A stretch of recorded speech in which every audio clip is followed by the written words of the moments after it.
Պետությունը մի կողմից քաղաքացիներին խրախուսում է բանկային բարձր տոկոսադրույքներով վարկեր վերցնել և ջերմոցային տնտեսություններ հիմնել, արտադրանքը ԵԱՏՄ շուկաներում իրացնելու համար, իսկ մյուս կողմից որևիցե քայլ չի անում այդ շուկաների անվտանգությունն ապահովելու կամ այլընտրանքային շուկաներ ստեղծելու ուղղությամբ, հայտարարել է Լուսավոր Հայաստան կուսակցության վարչապետի թեկնածու Էդմոն Մարուքյանը։ Նրա խոսքով Լարսում կանգնած յուրաքանչյուր բեռնատար պարզապես մեքենա չէ, այլ Հայաստանի տնտեսության մարմնավորումն է։ Մարուքյանը խոսել է հայ-ռուսական և հայ-վրացական հարաբերություններից, անդրադարձել ներկայիս տնտեսական իրավիճակին ու այն խնդիրներին, որոնց բախվում են հայ տնտեսվարողները։ Պատկերացնեք հազարավոր մարդիկ, ովքեր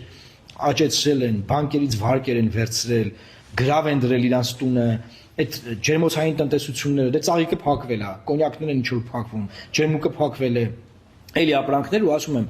ոչ օֆիցիալ, որ օֆիցիալ փակված է, ես թվարկեցի, բայց ոչ օֆիցիալ կան, ոչ օֆիցիալ, որ դրա մասին խոսակցություն չկա, բայց ապրանքը գնում հասնում է այնտեղ ու բախվում է մի հատ սարսափելի խնդիրների։ Ինչ է լինելու։ Լուծումը որն է, իշխանությունը փոխանակ մարդկանց խնդիրը լուծի, ժողովուրդ ջան 20 օր համբերեք, ինչ է 20 օր համբերել։ Ձունը եկե պետք է հալվի, ինչ է 20 օր համբերվեն։ Բանա լավինան եկելա փագե ճանապարհը պետք է 20 օրից դզվի։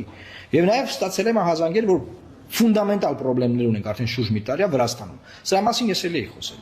Այնտեղ էլ խնդիրներ ունեն մարդիկ, ովքեր արտահանողներ են, եւ այս խնդիրները չեն լուծվել եւ ավելի են սրվել։